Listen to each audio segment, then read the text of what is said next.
Her name was Lily Carter, and silence had been her enemy for as long as she could remember.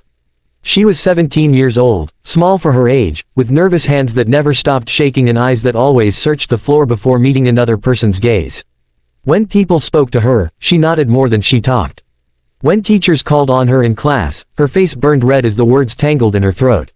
Her stutter was severe, unpredictable, and cruel. Some days she could speak a full sentence. Other days, she couldn't get past the first letter of her name. Growing up in a small town in Ohio, Lily learned early that the world was not patient with pauses. In elementary school, kids mocked the way her words stretched and broke. They finished her sentences loudly, laughed when she got stuck, or told her to spit it out. By middle school, she stopped raising her hand altogether. By high school, she stopped speaking unless absolutely necessary. Teachers thought she was quiet.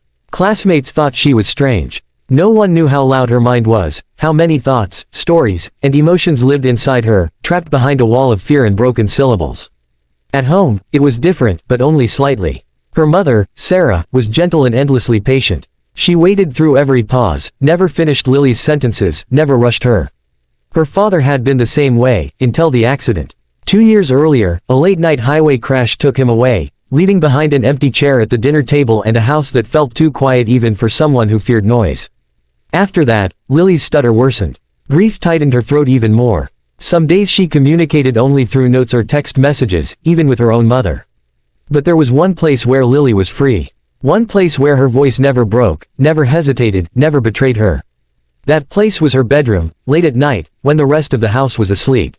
With her door closed and the lights dim, Lily sang. She sang softly at first, barely louder than a whisper, as if afraid the walls themselves might judge her. Then she sang louder, stronger, clearer. When she sang, there was no stutter. No pauses. No fear. Her voice flowed like it had been waiting its whole life to escape. She never sang in front of anyone. Not her mother. Not her best friend, Mia, the only person at school who truly understood her. Singing was her secret, her shelter. But secrets have a way of demanding to be heard. It was Mia who first suggested the audition. They were sitting in the school cafeteria when a commercial played on the mounted TV near the ceiling. A talent show audition. Bright lights. Big stage. Applause. Mia watched Lily's face change as the singer on screen poured their heart out. She leaned in and whispered that Lily should do that. Lily nearly choked on her drink. She shook her head violently. No. Impossible. Just the thought of speaking in front of judges made her chest tighten. Singing in front of millions. That was a nightmare, not a dream. Mia didn't push at first. She just planted the seed. Weeks passed. The idea refused to leave Lily's mind. She imagined standing on that stage, imagined freezing, imagined humiliating herself. But she also imagined something else. She imagined singing and being heard. Not pitied. Not rushed. Heard. The twist came one rainy afternoon when Lily found an old voicemail on her mother's phone. It was her father's voice, saved from years ago. He was laughing, telling Lily how proud he was of her, telling her never to let fear decide her life. Lily listened to it again and again, tears soaking into her pillow. That night, she sang louder than she ever had before. The next morning, she told her mother she wanted to audition. The words didn't come out smoothly. They came out broken, trembling, slow. But her mother didn't interrupt. She listened. When Lily finished, Sarah cried. Not because she was afraid, but because she saw courage in her daughter that she knew the world had never been gentle enough to encourage. Audition day arrived faster than Lily expected. The convention center buzzed with noise, laughter, and confidence. Singers warmed up loudly. Dancers stretched. Comedians practiced jokes. Lily stood in line, her stomach twisting into knots. Her hands were ice cold. Every time someone spoke to her, she answered with a nod. Her voice felt locked away again, as if it knew danger was near. When her number was called, panic surged through her. She nearly ran. Mia squeezed her hand and whispered that she believed in her. That was the second twist. Lily realized no one had ever said that to her about her voice before. Backstage, a producer asked her name and what she would be singing. Lily tried to answer. The words wouldn't come. Her stutter took over completely. Seconds stretched. The producer's smile faded slightly. Cameras rolled. Awkward silence filled the room. Lily felt the familiar shame rise up, the urge to disappear. Then the producer asked gently if she was nervous. Lily nodded. He asked if she wanted to sing instead of talk. Lily nodded again. When she stepped onto the stage, the lights blinded her. The judges looked down at her kindly but uncertainly. One judge asked her name. Lily tried. The stutter hit hard. The audience shifted in their seats. Some people looked away, uncomfortable.